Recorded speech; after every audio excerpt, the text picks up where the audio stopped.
Muy buenas noches.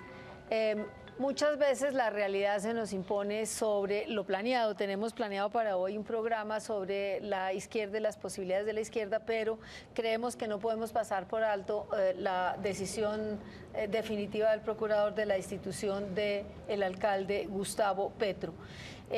Sin perjuicio de que el próximo programa lo vamos a dedicar un poco a Bogotá y al futuro de Bogotá, quisiera hoy con nuestros invitados, la doctora Aida Bella, candidata presidencial por la Unión Patriótica, Antonio Navarro, candidato al Senado por la Alianza Verde, y doña Clara López, candidata presidencial y presidenta del Polo, que cada uno me dé brevemente, para no perder todo el programa en este tema, pero que me dé brevemente su impresión, su primera impresión sobre las consecuencias de la decisión del procurador, ya en definitiva, porque es al resolver la recusación quedó en definitiva su decisión de destituir al alcalde Gustavo Petro. Doctora Aida. Pues bueno, a mí me parece que esa confirmación de la destitución pues simplemente es un golpe contra la democracia. Nos sentimos realmente muy afectados. En la Unión Patriótica, por ejemplo, nos preocupa muchísimo que ya no acudan a las muchacabezas porque tienen el procurador. Es fácil quitarle la vida política a una persona por medio de un acto jurídico. Y esto nos parece que tiene un alto contenido de clase en el caso de Petro.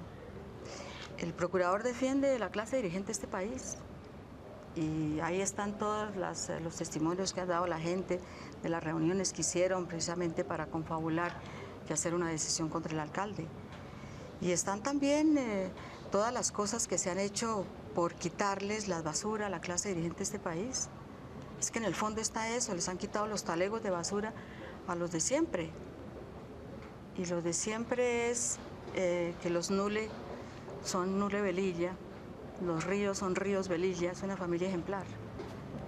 Y eso nos parece un acto de indelicadeza, además jurídica, porque creo que ha sido un abuso del derecho por parte del procurador. Antonio. Bueno, yo no estoy de acuerdo con la decisión del procurador, lo dije desde el primer día.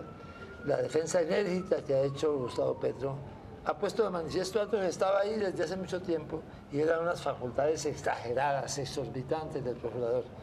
Yo pensaba que eran 46 las causales por las cuales alguien se puede destituir e inhabilitar, y son más de 50, casi 60 o más de 60.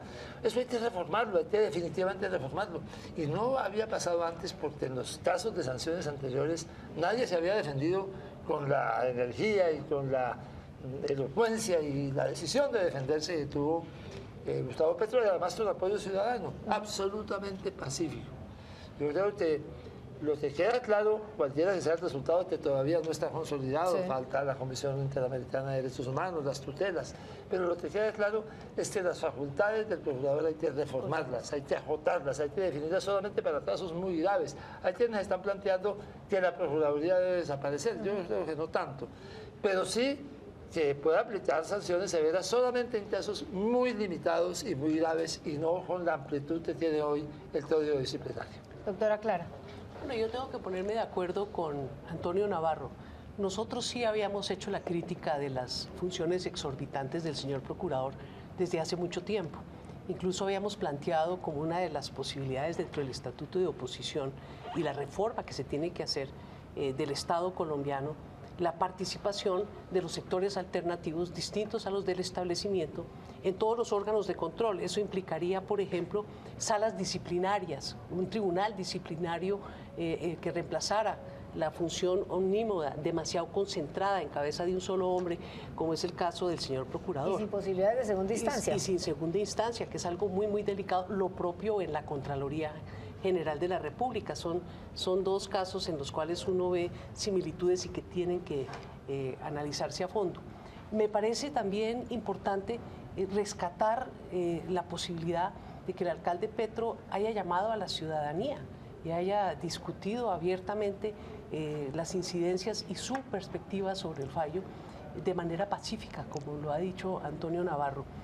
Porque eso es parte de la democracia colombiana. Aquí ha hecho carrera que el único que puede hacer política es el presidente Santos, entonces él tiene los foros en las convenciones del partido de la U, del Partido Liberal, y cuando el alcalde hace lo propio en la Plaza de Bolívar, entonces ya empieza a mirarse con malos ojos. Lo que yo sí pienso, y quiero terminar con ello, es que en caso de que no pase algo extraordinario, parece que va a haber una separación definitiva del cargo de alcalde de Gustavo Petro. Y yo sí quisiera hacerle un llamado a todo el mundo, a los dirigentes políticos, a la administración distrital también. Esto no puede ser una oportunidad de politiquería ni de oportunismo. A mí me parece que se ha ganado en franca lid una alcaldía, un sector alternativo y progresista, y que la lógica es que todos de consumo busquemos los acuerdos, los consensos necesarios para que haya una continuidad en la Alcaldía Mayor de Bogotá. Antonio. Sí, yo estoy de acuerdo evidentemente con que los poderes del procurador, de la Procuraduría, son excesivos y es necesaria una reforma de la Procuraduría. Lo que pasa es que esos poderes se han visto porque el procurador actual los está utilizando a fondo. Los procuradores anteriores, la Constitución del 91 tiene pues 20 y pico de años, y los procuradores anteriores no habían utilizado los poderes de la manera arbitraria y desaforada con que los está utilizando el procurador Ordóñez. Yo creo que el problema está en las dos cosas, es decir, tanto en la institución de la Procuraduría, que debe ser reformada, como en la persona del procurador, que utiliza sus poderes de una manera abiertamente política, descaradamente política. Bueno, entonces, habiendo hecho esta primera revisión, como les digo, sin perjuicio de que el programa entrante lo dediquemos a mirar cuál va a ser el futuro de Bogotá, hoy sí vamos a entrar en la materia que nos convocó inicialmente. En Colombia, una breve introducción: a diferencia de países como Chile o Brasil, nunca se ha dado un gobierno de izquierda, tampoco hemos tenido experiencias populistas de raíz electoral como en los casos de Ecuador, Venezuela o Bolivia. Y a la hora de buscar las explicaciones del por qué, las hipótesis van desde que somos un país extremadamente conservador hasta que la existencia de las guerrillas le han hecho un enorme daño a un proyecto político de izquierda democrática legal. Por otra parte, también se da que cuando han llegado a cargos tan importantes como la alcaldía de Bogotá, han dilapidado su capital político, y es el caso concreto de la administración de Samuel Moreno, a nombre del Polo, en que la corrupción hizo carrera, y ahora en la administración Petro, que ha presentado graves problemas de gestión, a lo cual se suma persecución política. Finalmente, y este es un mal de todas las izquierdas, la izquierda colombiana ha sido víctima de sectarismo, de autoritarismo, y registra una tendencia a la división que ha impedido su consolidación y arraigo en amplios sectores de la población. Sin embargo, el hecho de que hoy la política esté polarizada entre dos fuerzas de derecha representadas en el santismo y en el uribismo, que no suman las dos 50% según las encuestas, parece abrir una ventana de oportunidad para la izquierda. Y de ahí la pregunta con la que queremos abrir la discusión en el programa de hoy es si la izquierda en esta oportunidad es una alternativa de gobierno. Para empezar, me gustaría que cada uno de ustedes diera su interpretación de por qué no ha habido gobiernos de izquierda en Colombia, por qué no ha sido posible que un candidato de izquierda llegue a la presidencia de la República. Y yo quisiera empezar con Antonio, que además asumió la candidatura presidencial en una coyuntura muy difícil. En los años 90 tal vez la campaña presidencial más sangrienta que ha vivido el país, donde fueron asesinados 3 candidatos presidenciales, y usted recibió las banderas de Pizarro en un acto de coraje y valentía, porque bien pudieran haber decidido volver a las armas. Entonces quiero que me dé como su visión, Antonio. Bueno, efectivamente, Colombia es el único país de Sudamérica donde no llega un gobierno alternativo, donde estamos con los mismos y las mismas desde hace 150 años, con matices, pero al final es el mismo grupo, digamos, social, que ha venido controlando las decisiones de gobierno en el país. En todos los otros algo ha pasado. Hasta en el Paraguay encontraron a Monseñor Lugo para que representara unas ideas de cambio. Tal vez en Perú no ha habido unos cambios tampoco muy profundos, pero en general la situación del continente sudamericano es de cambios en la conducción de la sociedad. Yo sí creo que la lucha armada ha sido parte del problema, ha servido para estigmatizar a las fuerzas alternativas, ha servido para que se creen grupos de matones que se llamaron los paramilitares, que por ejemplo hicieron la masacre de la Unión Patriótica en el momento en que estaba ascendiendo, y se justificó con la tesis de que había que enfrentar a los grupos armados. Creo que nosotros hace 25 años nos dimos cuenta que la rebelión armada no iba a fructificar, no iba a producir resultados, y firmamos la paz, y gradualmente yo creo que se ha ido abriendo paso en Colombia, algo que ya sucedió además en el resto de América Latina, y es que la búsqueda del cambio hay que hacerlo en el marco de las instituciones democráticas, con todos sus defectos y con todas sus limitaciones. Pero también ha habido habilidad de la clase dirigente y falta de unión y de unidad de las fuerzas alternativas. Pero la oportunidad está puesta.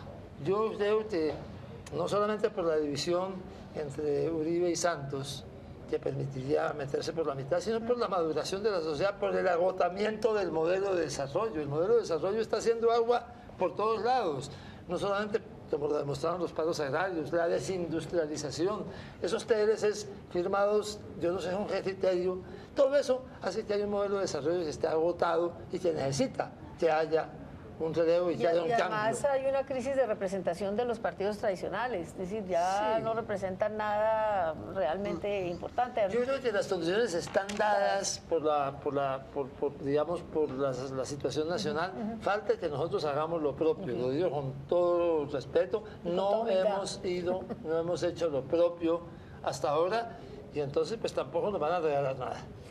Doctora Aida, usted lleva 17 años o más por fuera, milagrosamente se salvó de un atentado dentro de ese proyecto de exterminio contra la Unión Patriótica, y hoy vuelve por sus fueros, digámoslo así, como candidata de la Unión Patriótica. ¿Qué visión tiene usted de esto que estamos planteando? Bueno, a mí me parece que hay un hecho que a veces se nos olvida demasiado, y es que contra la izquierda ha habido una persecución desde siempre. Yo me acuerdo, mi suegra, una militante de la izquierda, acaba de morir a los 95 años, y nos contaba cómo había sido la persecución antes, en la dictadura, y un poco después de la dictadura. Y cómo muchos de los militantes de ese momento también fueron asesinados, desaparecidos. Y esta es una cuestión que a veces como que se nos olvidara.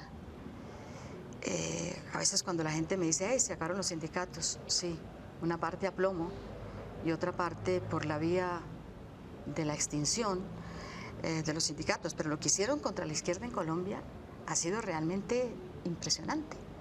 Es que darse en el lujo de desaparecer la generación que desaparecieron las dictaduras. Las del Cono Sur le hicieron con dictadores, pero es que en Colombia lo han hecho a nombre de una supuesta democracia, que para mí nunca ha existido. Pero ese episodio tan extraño, tan calculado, porque el genocidio no es una cosa espontánea. Los genocidios en el mundo entero son muy preparados, han hecho todo lo posible porque la impunidad se imponga, pero además rodeado de todo un esquema que permita hacer culpable al que no es culpable. Y eso ha pasado en Colombia.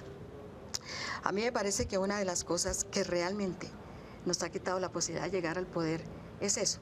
Cuando, por ejemplo, iba surgiendo la Unión Patriótica y Bernardo tenía Bernardo Jaramillo Osa, que fue asesinado en el 89, pues evidentemente él tenía una gran perspectiva. Y esta clase política se sintió inferior al momento, inferior a la discusión política, inferior a confrontarnos en lo que ellos mismos se han inventado. Las urnas, la forma, porque no estábamos pidiendo absolutamente nada, era simplemente participar en el juego que ellos se han inventado en la supuesta democracia colombiana. Y ya, cuando Bernardo va subiendo, inmediatamente le roban su vida a los 34 años. Entonces, todas esas cosas que pesaron, pero después fue Pizarro, a los pocos meses, ¡pum! Pizarro, que se perfilaba, porque nosotros nos retiramos en ese momento de la contienda electoral, sale Pizarro y le cortan también la cabeza. A Jaime Pardo Leal. Claro, ya anteriormente, en el 86, pues nos habían matado pues a Jaime. Esas son cosas que la gente a veces se le olvida, y es que lo que hicieron contra la izquierda fue eso, impedir que llegáramos por las vías normales, electorales, democráticas, a conquistar el poder. Tenían, yo creo, un poco la experiencia de Chile, se asustaron demasiado, fueron inferiores y resolvieron matarnos. Y yo creo que también hay otra cosa, con relación a que efectivamente los paramilitares han existido toda la vida. Eso no es un invento de ahora. Todo eso de los paramilitares y las BACRIM, pues es una nueva edición de lo que siempre emplearon. Y solamente hay que revisar un poquito la historia. Pues todas las bandas de los chulavitas fueron respondidas por la guerrilla liberal. De mi pueblo salieron 5 comandantes liberales. Yo soy de Sogamoso.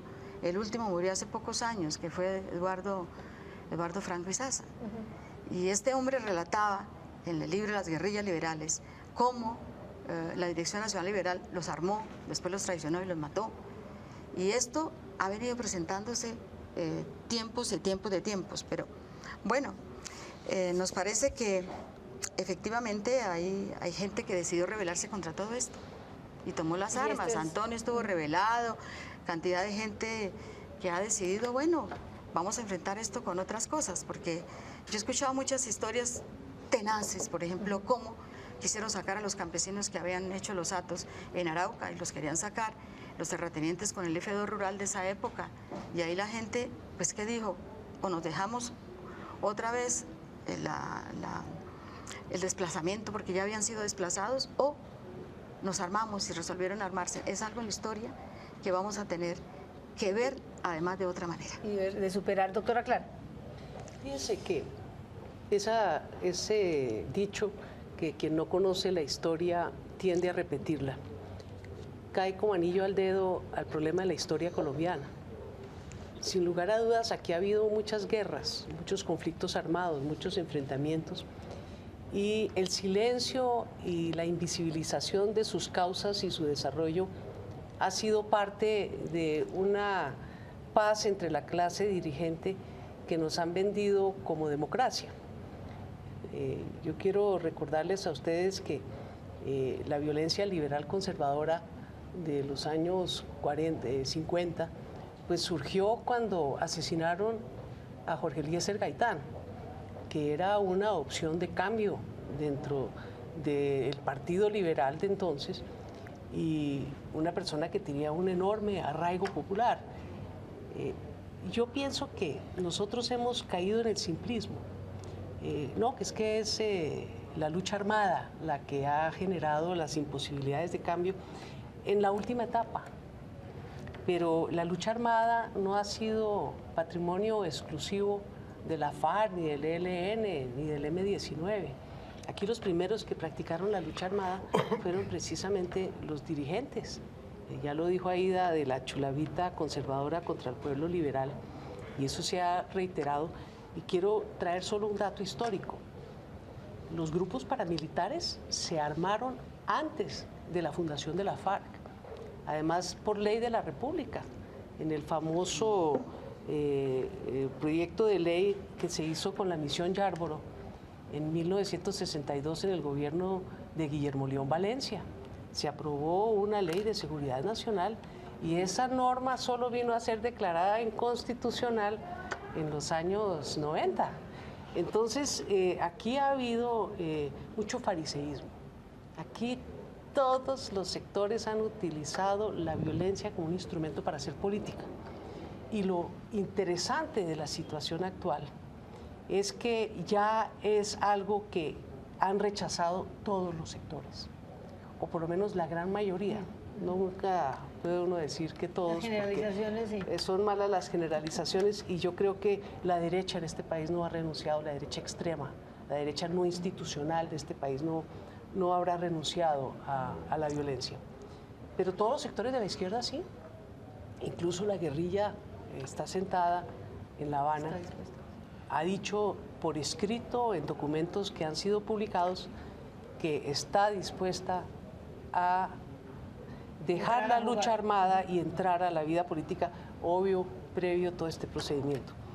Entonces, por eso no hemos podido llegar, porque aquí cada vez que alguna opción de cambio asoma, la eliminan a tiros, o la eliminan moralmente, o la eliminan por los tantos medios que existen cuando se controlan todos los hilos del poder.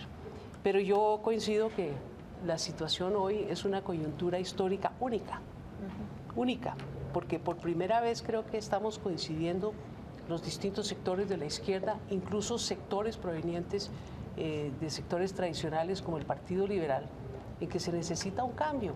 No solamente está echando agua el modelo económico, ya sabemos que los tratados de libre comercio se tienen que renegociar, si no aquí no vamos a tener industria, no vamos a tener agro. Entonces aquí está el momento para sentarse a mirar un programa que se pueda verdaderamente ratificar con el apoyo de todos los sectores y hacerle frente a algo que a mí me parece dañino para el país, que un presidente impopular, un presidente que no pasó el año, un presidente que todas las encuestas le dijeron, mire, le falló la parte de educación, le falló la salud, le falló la justicia, le falló la reforma tributaria, todo le falló, pero entonces a punta de publicidad, a punta de periódico, a punta de medios de comunicación, se lo quieren atragantar al pueblo colombiano, que tiene mucha resistencia a la reelección, en cabeza de Santos y en general, bueno, vamos porque a ver. es un tóxico para la democracia. Ese tema lo iremos desarrollando en el curso del programa. Quiero una visión rápida y somera de por qué no ha habido gobiernos de izquierda en Colombia de parte suya. Para empezar, estoy de acuerdo con Aida Bella. Aquí la derecha siempre ha utilizado la violencia, siempre se ha perseguido con las armas a las, no solo las fuerzas de izquierda, sino las fuerzas de moderado cambio, desde muchísimo antes del 9 de abril. Justamente a Gaitán lo mataron, cuando mataron a Gaitán acababa de pasar la famosa marcha de las antorchas en la que él pedía que no hubiera más violencia contra la patria. Paz y piedad para la patria, le pedía Gaitán al presidente conservador. Eso venía desde mucho antes incluso de la toma del poder por el Partido Liberal.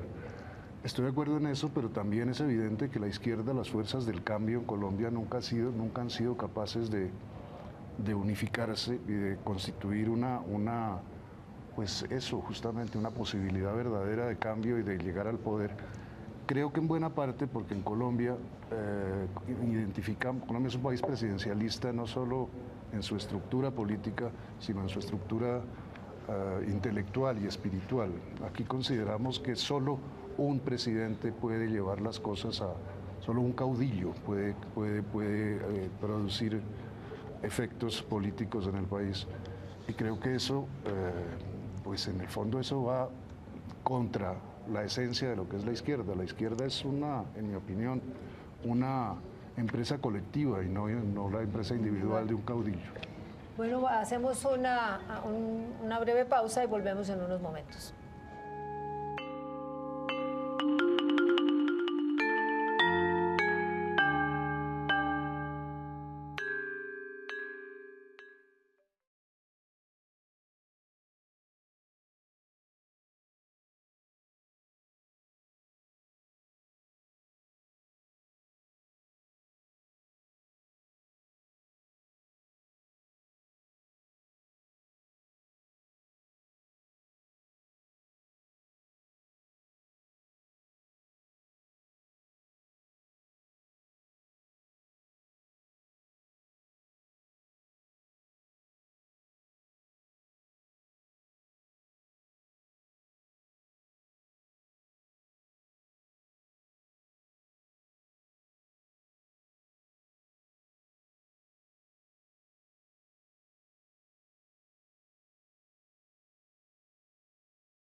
Yo, para empezar, quisiera plantearles, siempre se habla de la unidad de la izquierda, digamos, el propósito es la unidad de la izquierda, pero finalmente acaban siendo víctimas de los mismos problemas de egos y de personalidades y de ortodoxias a veces, y esa unidad no es posible. ¿Cómo la ven ve cara a este nuevo proyecto, a estas nuevas condiciones, de esta situación que nos enfrentamos ahora con unas nuevas elecciones y posibilidades ciertas de llegar a una segunda vuelta? Entonces, ¿cómo analizan ustedes el panorama y por qué no logran unirse? A ver, Antonio. No, pues yo creo que no es un tema de egos. A mí me parece que a veces se interpreta superficialmente eso, es un tema de egos. No, es un tema de concepciones de qué es lo que hay que unir y qué tan diversa debe ser la unidad. Y ahí yo sí creo que, yo soy de la tesis de Jaime Bateman, ¿no? Esto necesita un santo ocho nacional. Si nosotros nos volvemos demasiado estrictos en quién sí y quién no, no vamos a tener nunca el tamaño suficiente para poder ganar. Obviamente con principios, evidentemente con principios, no podemos abandonar los principios jamás. Pero hay que tener, digamos, más amplitud. A mí me parece que la diversidad es un activo y la diversidad es necesaria, manteniendo los principios. Y ahí es donde están los matices de lo que ha pasado últimamente. Me parece que es precisamente en eso, porque nosotros, por ejemplo, pues en la Alianza Verde, pues tomamos primero un acuerdo entre progresistas y el antiguo Partido Verde. Heredamos ahí a alguien que no quisiéramos haber heredado. Que pues, ustedes saben, el doctor Enrique Peñalosa, pero lo heredamos. Uno se casa con otra pareja que tiene un hijo y pues le hereda con un hijo y todo. ¿Qué vamos a hacer? ¿Cierto? Pero ahí hemos ido construyendo una diversidad. Después de que progresistas y el Partido Verde nos unimos, llegó otro grupo de gente. Llegó Podemos Cali de Jorge Iván Ospina, llegaron sectores independientes de académicos y de personas de opinión. E hicimos un acuerdo con la Unión Patriótica. Ellos no son parte de la Alianza Verde, mantienen su autonomía, pero hicimos un acuerdo electoral. Ese tipo de aproximación diversa es la que nosotros consideramos que es la única que nos puede poner en el partido de verdaderamente competir. Pero ustedes no han definido finalmente cómo van a dirimir. Doña Ida es ya candidata por la UP, pero ustedes no han definido candidato. Yo he tomado una decisión personal, se lo digo de una vez. Sí. No voy a opinar del tema presidencial hasta el 10 de marzo. Listo. Hasta ese día ni pío. Doña Ida, ¿estaría dispuesta a ceder su aspiración presidencial si se logra una fórmula de convergencia y de que de golpe no la favoreciera? Desde luego que nosotros siempre hemos luchado por la unidad. Y la prueba es que la izquierda ha hecho muchos intentos de unirse. Pero al final algo pasa. Ahora tenemos un espacio, me parece, mucho más fácil de abordar, porque antes nos separaban los bloques internacionales. Entonces encontrábamos los maoístas, los trotskistas, los prosoviéticos, bueno, etcétera. Eso era un factor muy fuerte que nos impidió en muchos espacios casi que unirnos. Ahora no. Entonces por eso hay procesos, yo me acuerdo de la ONU, que además trabajamos con todos otros sectores, liberales, qué sé yo, y siempre los candidatos eran gente que no era de izquierda. Así, muy sencillo, se resolvía. Personalidades democráticas que cargábamos como un salmón. Bueno, de todas maneras, era como un bacalaíto, una cosita así. Era bien interesante. Pero también hay que anotar que uno de los proyectos que ha tenido mucha consistencia en los últimos tiempos fue el polo. Y definitivamente todo le trabajamos en el interior, en el exterior. Fue una cosa buena, nos vimos muy identificados, pero este también se rompió por múltiples razones. Unos porque, bueno, no estaban de acuerdo un poco con todas las cosas que pasaban y, bueno, la alcaldía también de Moreno y todas estas cosas, pero otros porque fuimos expulsados. Pero, bueno, son cosas que nosotros tomamos como parte de la historia y como parte de las cosas que pueden suceder en la política. Pero evidentemente yo coincido con Antonio, no es un problema de egos, es un problema mucho más allá. Y sí, es un problema también. Hay una cosa en lo que acaba de decir Antonio Navarro, el problema de los principios. La derecha se une sin ninguna dificultad porque la unen los intereses. La izquierda actúa muchas veces como si no tuviera intereses, sino simplemente principios. Y evidentemente la gente a quien representa la izquierda naturalmente que tiene intereses. Y sería muy conveniente entender cuáles son esos intereses antes de plantearlo como cuestión únicamente de principios y en la cual los principios... Y es que en eso Antonio tiene toda la razón, Antonio Caballero, porque es que ponerse de acuerdo en los principios es muy sencillo, porque los principios son de carácter abstracto. No robar, no matar, los Sí, mandamientos. eso todo el mundo acaba poniéndose de acuerdo, pues si se pusieron de acuerdo con el eclecticismo de la Constitución del 91, en que estaba el modelo económico y la Carta de Derechos, todos en un solo tamal, pues ahí quedan, y los principios son hermosísimos. A mí me parece que uno tiene que ser práctico y llegar a lo concreto. Y si uno se puede poner de acuerdo en un programa de carácter concreto, ¿sí? ¿Cuáles serían los 5, los 10 puntos? Y arrancar desde lo concreto hacia lo general, pero hasta allá nunca hemos llegado porque siempre estamos en los principios, y yo sí creo que hay personalismos, con todo respeto. Pero también hay las historias y los relatos que cada uno de nosotros armamos para explicar nuestras posiciones. Entonces, en esta última etapa, por ejemplo, dice Aida que ella fue expulsada del polo. Eso no es cierto. Y se lo he oído en varias oportunidades. Y la realidad yo no sé es qué que pasó, pero de todas maneras a nosotros por eso sí nos le digo, expulsaron. por eso Clara me decía en algún momento que había sido una exclusión. Yo digo, es bueno, que- exclusión, es que- empujón o expulsión es lo mismo. Exclusión no, es que un sector del Partido Comunista, no todo, porque en el polo hay comunistas que están en los órganos de dirección y en los cargos de elección popular, se fueron a la marcha patriótica. Y nosotros les dijimos con todo respeto, usted no puede estar en un movimiento que tiene una dirección distinta y posiblemente una táctica y una estrategia distinta a la del polo, y estar aquí también opinando sobre cómo conducir el polo. Son temas de doble militancia, pues no vale la pena hacer la discusión, pero el tema de la expulsión es la palabra, porque la expulsión le da la idea a la gente que es que uno es un intolerante, un radical, un extremista, y no un partido político con muchas dificultades para salir adelante, especialmente en el contexto de la satanización de la corrupción en Bogotá. Porque la corrupción en Bogotá se la han querido endilgar individualmente a cada militante y a cada dirigente del polo. Y resulta que esa estigmatización pues llega a tener caracteres semejantes a la persecución que se ha hecho toda la vida de ideas exagerando un alternativas. poco, precisamente lo que se le critica al polo es que siendo una decisión política, desmarcarse de Samuel Moreno y de su administración, que era totalmente corrupta, que fue lo que hicieron los progresistas, ustedes dejaron las decisiones en mano de la justicia, cuando era una decisión política discrecional. Es decir, De la justicia no, de la Comisión de Ética del Polo, en la cual la mayoría la tenía el sector y la tendencia de Gustavo Petro. Lo he visto posteriormente porque ellos se han retirado del polo y están en progresistas. Entonces no, era de la Comisión de Ética del Polo que sacó su decisión. Pero a mí se me parece Y- que ante y la la corrupción, realidad- y ante la- la uno tiene que corrupción atacarse. nosotros tenemos Uno se que desmarca, actuar, tenemos uno que actuar se muy, desmarca. así sea de izquierda o de derecha, es decir, nosotros nos no, toca, pero es si que hay esa es la- corrupción esa es la para un lado o estigmatización. para otro lado, Mire, pero Clara, Aida, mira, yo lo que no lo de la acepto es que me corrupción, vengan a decir lo de que la nosotros corrupción- defendemos la corrupción. No, Eso no, no, no, es no, cierto. no, nosotros no Y la estamos diciendo eso. desmarcada de la No, no, no, no. corrupción sucedió desde el primer día. No, nosotros no estamos nos diciendo eso, desmarcamos Clara. desde el primer Lo día, que sino nosotros que es decimos parte es, de si la hay corrupción leyenda en la negra derecha para acabar con y el si hay polo, corrupción en que ya cualquier la han partido, hay que cogido atacarla. los sectores de izquierda, Hay que porque atacarla. quieren hacer, y lo han venido haciendo, una estigmatización muy grave del polo democrático. Yo se lo dije una vez a Antonio en una reunión en que no hablamos de corrupción.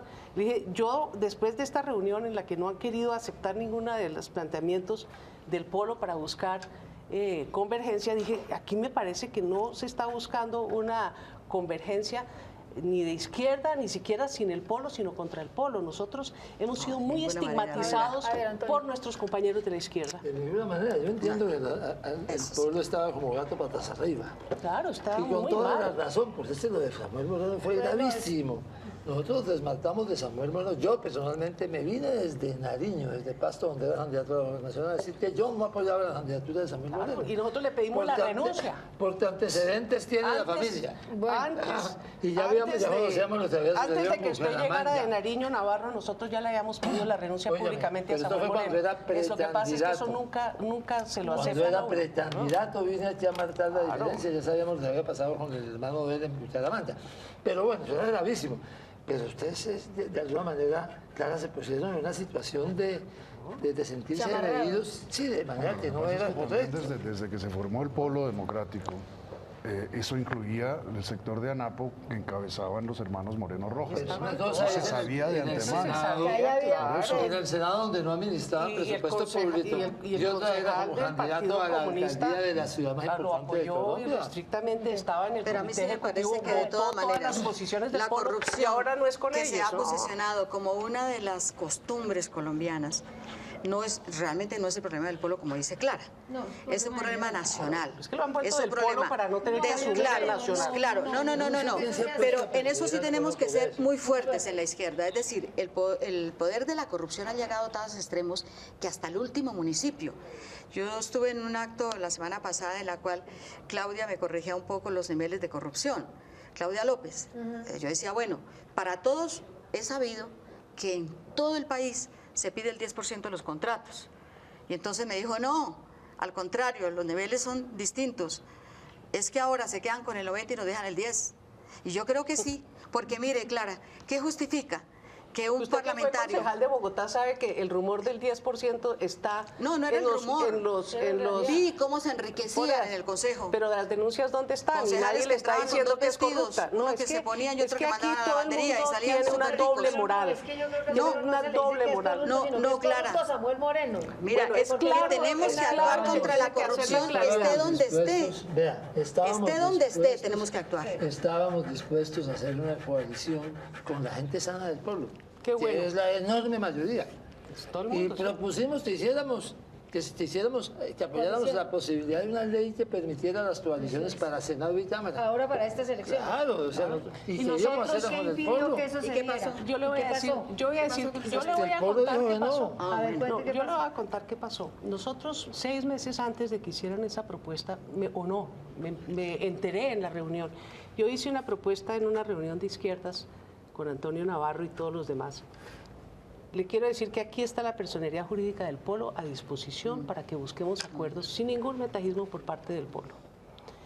Y enseguida rechazó a Antonio Navarro como si le hubiera... No quería volver al pueblo no quería donde nos volver. habían cerrado de una Por manera eso. o de otra. Pero La entonces... coalición era Pero que cada entonces logro en su estrata, como dice la sabiduría popular, los que querían estar en el pueblo, No, a los que juntos, no pero no queríamos revueltos. estar en el pueblo, en otra organización y coaligados. y coaligados. Pero no meternos al pueblo otra vez. claro, Ahora, eso no se yo podía. encuentro, aunque no estaba aquí, Clara, no y estaba el aquí tema cuando hicieron era- la ley y el tema electoral. era que nosotros disolviéramos nuestra Nadie ha personería. dicho eso. No, nadie. No, lo que queríamos era actuar. Es que yo estuve en más de 50 reuniones con todos. Bueno, yo por fortuna no estuve en ninguna de esas reuniones, pero lo que yo encontré cuando puede llegué... decir lo que le contaron que puede que no. No. Personería Cuando jurídica, llegué, Clara, pues evidentemente uno lo que quiere siempre, porque es que lo hemos hecho desde jóvenes, usted y tú yo y yo hablamos y 2 todos. veces. Claro. Yo estuve hasta las 10 de la noche esperando la llamada de la Unión Patriótica porque estaban en conversaciones con nosotros para integrar las listas y ya habíamos hecho la Y lista. ojalá hubiéramos podido hacer una otra sola lista entre todos. El problema es que la ley electoral se nos cruzó, estamos viendo esta se nos noche cruzó de justamente una las manera terrible. recriminaciones mutuas. Exactamente. Por eso no ha habido nunca unidad.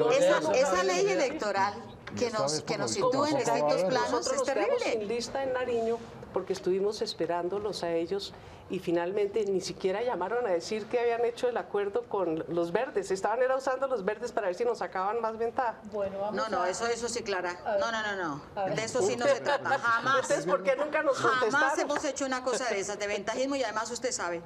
Porque Perdóneme, siempre hemos cargado yo me maletas a quedé- nosotros. Yo todo lo el que sí sé, tiempo. lo que sí Yo me sé quedé es que todo el tiempo. todos los grupos, los distintos grupos de la izquierda se han acusado siempre, los unos a los otros, de ventajismo. Sí. Y todos han Yo dicho, me yo quedé no, esperando los hasta el ventajistas sol son de hoy. ustedes. No me han llamado a decirme por qué no hicieron la alianza Y eso con mismo nosotros. está sucediendo aquí Ahora, esta noche lo estamos también. viendo. Entonces vamos a hacer una breve interrupción y volvemos a ver si después de las recriminaciones podemos mirar hacia adelante y que cada uno vea cómo ve el panorama con miras a las próximas elecciones parlamentarias y presidenciales. Muy bien.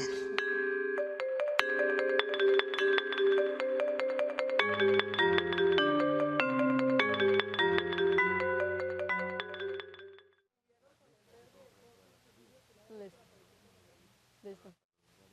Sí. Listo. Listo. Sí, listo.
Claro. Pero la armaste. Y era previsible. Pues no podía, ustedes no te hicieron la transmisión, entonces nos moríamos con los ojos abiertos. No, Podríamos es que ir a no pedir queríamos la destazado. coalición. No. Ustedes no querían, no viste ahorita que no querían nada con el polo. No queríamos meternos al polo, pero sí queríamos Sí, hacernos que sea con el polo. Se metieran al polo, es que Ay, los entonces. acuerdos se hacen. ¿Y entonces? Es que se metieron y no se metieron a luz con los verdes. palos en la rueda. Por eso se metieron a luz Teníamos verdes. que disolvernos para poder hacer una alianza. Es que es terrible. Si nosotros que acabamos de recuperar una personería que es Nosotros estábamos ya conversando recuperada en una en el situación... BAI, con la Unión Patriótica para Cámara en el BAI y otra en Nariño. La Unión Patriótica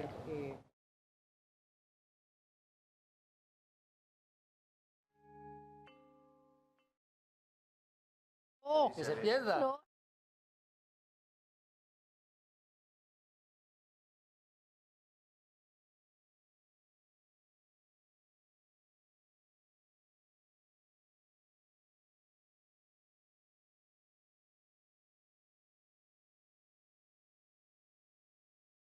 En la perspectiva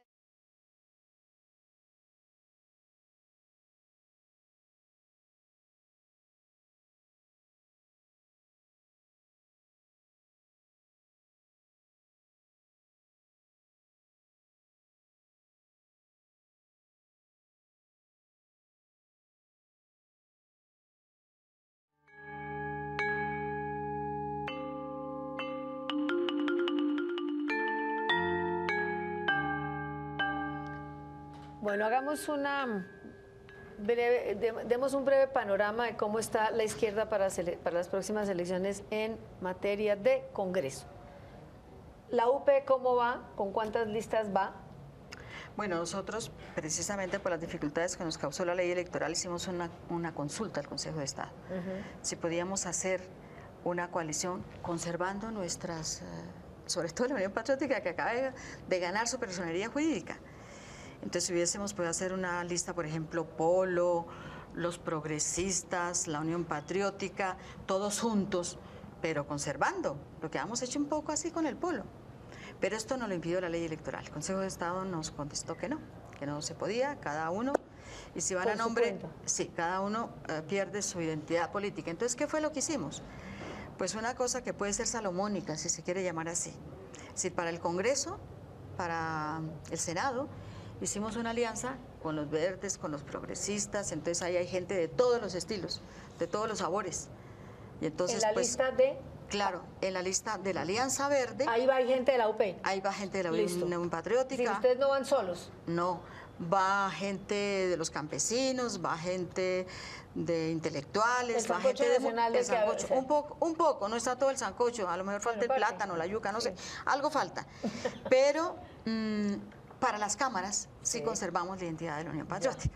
Que es donde tienen Entonces, fuerza en las regiones. Todas van a nombre de la Unión Patriótica. Ya. En algunas regiones tenemos fuerza, en otras regiones no tenemos fuerza, ¿En pero cuántos tenemos departamentos falta de tienen garantías listas? electorales. A eso vamos después. ¿En cuántos departamentos tienen listas? De cámara. Sí, 20. porque ya dijimos que en el 20. Senado van mezclados con la Alianza Verde. Sí. Y van en 20, tienen 20 departamentos con Sí, listas Unión propias. Patriótica. Listo. Alianza Verde, ¿cómo está el panorama? Alianza Verde, pues es eso, es una mezcla de diversos sectores. En Senado. Con la condición de que no apoyamos la reelección del presidente Santos, Sí. ni por supuesto estamos con el Centro Democrático. Y ahí tenemos fue el acuerdo. listas, sí, ese es el acuerdo. No, y si no, qué gracia. Claro, Pues claro. esa es la diferencia, eso es lo que marca la diferencia, Sí. por supuesto, y si no, no somos alternativa. Tenemos Usted listas. encabeza la lista La lista de del Senado, la ¿Y cómo va en encabezo yo. cámaras? En cámaras tenemos en unos casos en el Nariño, mi tierra, estamos apoyando la lista de la Unión Patriótica. En otras tenemos acuerdos con sectores regionales. Yo no sé exactamente el número de listas de cámara que hay por la Alianza Verde, pero son entre 20 y 30, no me acuerdo exactamente. No cubren todos los departamentos de todas maneras. Por eso digo, en algunos casos apoyamos la Unión Patriótica, en otros la lista de la Unión Patriótica. Yo creo que está entre 20 y 30 el número de cámaras de la Alianza Verde. Y de todas maneras, yo sí sigo, digamos, añorando que hubiéramos podido hacer una sola lista todos. Si hubiera sido posible que una ley lo permitiera. El caso es que no fue así. No, la ley electoral no le pidió. No hubo la voluntad para hacerlo. No, pero la ley, Clara, la ley no podemos ignorar, que nos pedía renunciar a nuestra identidad política, cosa que no sucedía antes, nos podíamos Se hubiera feliz, podido hacer esa ley distinta, pero no nos lo pero permitieron. no estuvieron de acuerdo está. los del pueblo y no pudimos hacer. Yo añoro que Yo no eso sé hubiera qué sido pasó porque ahí. hubiéramos tenido una lista que hubiera competido con la unidad, ¿cómo se llama? El Centro Democrático ese. Hubiéramos competido con ella. Entiendo bien, Aida, esa ley no dependía de los votos de la izquierda en el Congreso. Es que sino eso es lo de- que yo no sé, porque yo, como dice Clara, yo no estaba en esa Lo que época. pasa es que Pero Antonio sí las puede decir. coaliciones se pueden hacer para presidente, gobernador o alcalde, pero no se pueden hacer para cuerpos colegiados. Por lo menos no hay una ley que la reglamente. Entonces, desde No, el principios del Consejo año de Estado lo nos contestó, propusimos. nosotros tenemos la respuesta del Consejo de Estado Claro, ahora, pero hace de días. Propusimos el... Esa fue la reforma política del año 2003. Entonces, permite las coaliciones, pero no hay una ley que desarrolle las coaliciones para cuerpos colegiados. Esa ley podría haberse tramitado el año pasado y no se tramitó. afortunadamente no se tramitó. Y doña Clara, ¿cómo va el polo? Bueno, el polo tiene una lista, como ha dicho la silla vacía, de indignados, de indignadas. Es una lista con dirigentes que han estado al frente de todas las movilizaciones populares del agro, de los cafeteros, También de los los de la paperos. Alianza Verde tienen También ahí. tienen. Es que el movimiento social es muy diverso, muy diverso. Las últimas movilizaciones, no Nuestros dirigentes hacen política en la movilización social. Es una lista que nosotros aspiramos obtenga entre 8 y 10 curules. Y es una lista que ¿Cuántos tienen actualmente? elegimos en las pasadas elecciones 8, ¿Y se les zafaron? se nos zafaron 3 O sea que tienen 5. ¿Y aspiran a? y aspiramos a Duplicarla. 8 o 10. Ya. Lo otro es que tenemos cámaras en 22 departamentos. Precisamente en Nariño también estamos en la lista de la Cámara de la Unión Patriótica porque habíamos iniciado los procesos de unificación, pero pues no tuvimos la información a tiempo de que iban a hacerla con el Partido Verde y no pudimos recomponer nuestra lista en Nariño. Pero la realidad es que en este tema electoral de Congreso la mermelada pesa tanto que es muy difícil. En esta y en todas. Pues yo digo en oposición a la presidencial, en esa también, pero aquí entre lo que ya se ha visto que, por ejemplo, en la costa atlántica hay un tema muy, muy serio de fraude electoral que ya se está cocinando. En la costa clara, por Dios, Lo llaman en todas el partes. pegadito. El pegadito es un sistema Pero esto no es mediante el cual... nuevo. No es nuevo, pero yo lo quiero decir porque como a la gente nunca le dicen, es que se quejan. El pegadito es que por invitación de corruptos al interior de la registraduría se le venden paquetes de votos a personas específicas. Y así es como se compone un Congreso de la República mayoritariamente en contra de los intereses del pueblo colombiano. Entonces yo sí quiero ahí rescatar que cuando hablan mal del Congreso, pues tienen que hacer excepciones, porque hay no solamente figuras serias dentro de los partidos tradicionales, sino que hay todo el sector alternativo que tiene una política de cambio realmente diseñada y conformada. Entonces, a mí sí me parece que eso es muy valioso para la izquierda, que es la gente honesta que está no allí. No solamente eso es valioso, sino que a mí me parece que nosotros, con la discusión anterior, no nos entendemos. Cada cual piensa que si no le aceptan su proposición, el otro es un enemigo de la unidad. Entonces, el Polo no quiso, ¿no? El Polo sí quiere y ha querido todo el tiempo buscar la unidad. La razón por la cual... y eso es discutible, yo no digo que tengamos la verdad revelada, Es que si los partidos no se identifican con coherencia sobre sus políticas y sus propuestas alrededor de una lista al Senado de la República, pierden su carácter y la gente no entiende a qué juegan. Entonces nosotros le dijimos a la Alianza Verde, mire, tenemos una discusión de coherencia, de consistencia, porque el sancocho nacional puede llevar, si se lleva a extremos, y a veces eso pasa, a que lo que parece como una propuesta alternativa tenga un contrabando que la lleve a hacer todo lo contrario. Y colocar en condiciones a la derecha para que elija o escoja los destinos de la izquierda me parece un hecho de suma gravedad. Eso también es una falla en la reglamentación de las consultas, porque resultan eligiendo los que no deben elegir. Y entonces, como esas son realidades, como esas son las realidades de la ley, quiero explicar que esas son las razones por las cuales el Polo ha sido reticente a ese tipo de ¿Cuántos curules unidades aspiran ustedes, Antonio? Pues yo no me voy a poner a hacer cálculos de números, pues porque eso, el día de la tema sabremos cuánto humo produce cada uno. No. Tenemos una lista diversa, fuerte, interesante, con candidatos buenos por lo menos en 10 departamentos, que va a competir muy bien. De manera que vamos a dejar una votación interesante. Bueno, ahora pensemos en la perspectiva de las presidenciales. ¿Habrá posibilidades de que se unan en una segunda vuelta, si se da el caso de una segunda vuelta? Pero yo le quiero decir una cosa. Tiene que buscarse confluencia en la primera vuelta para poder llegar a la segunda vuelta. Pero ya no la hay. Está usted por un lado, está doña Aida por el otro, hasta donde yo sé estamos en 15 de enero. Bueno, todavía hay posibilidades de y las elecciones son oigan. el 25 de mayo. Ya. Entonces no canten victoria los del otro lado. No, es cantando victoria. Nadie está cantando Estoy victoria. diciendo que no canten victoria con la frase pesimista de María Elvira. No es pesimista, que no puede haber. Yo creo que los que no pueden cantar victoria es la derecha. No pueden cantar victoria la derecha. Yo sí pienso que tiene que haber. Y hay factores interesantes dentro de esta falta de garantías. Por ejemplo, nadie ha publicado un hecho que a mí me parece histórico. Es que Eduardo Verano, que es una disidencia de izquierda del Partido Liberal, obtuvo los 650,000 firmas, sobrepasó el número de firmas para inscribir. Con él? No, yo no estoy en conversaciones todavía, estoy de acuerdo con el doctor Antonio Navarro, hay que esperar a ver qué pasa en las elecciones de marzo, que ya todo el mundo ya ha sacado sus cartuchos, pero lo que quiero llamar la atención es que no somos solo Aida y yo, está también Eduardo Verano en ese campo alternativo. Y me preocupa pero mucho. Hay otros. Y me preocupa también mucho los campesinos quieren ser candidatos presidenciales. Feliciano quiere también ser candidato presidencial. Hay mucha gente. Candidatos que tengan. Hay mucha gente. Hay una personería jurídica que todavía no ha expresado su candidatura, creo que es la ASI. Pero el hecho no es querer, es tener la posibilidad de ser. Y está también en el campo alternativo, y eso es lo que a mí me preocupa, el caso del Partido Verde con Antonio, Enrique Peñalosa, que es su más posible candidato. No voy a opinar sobre el tema presidencial hasta... Pero nada, no va a decir usted nada que no ve es el panorama.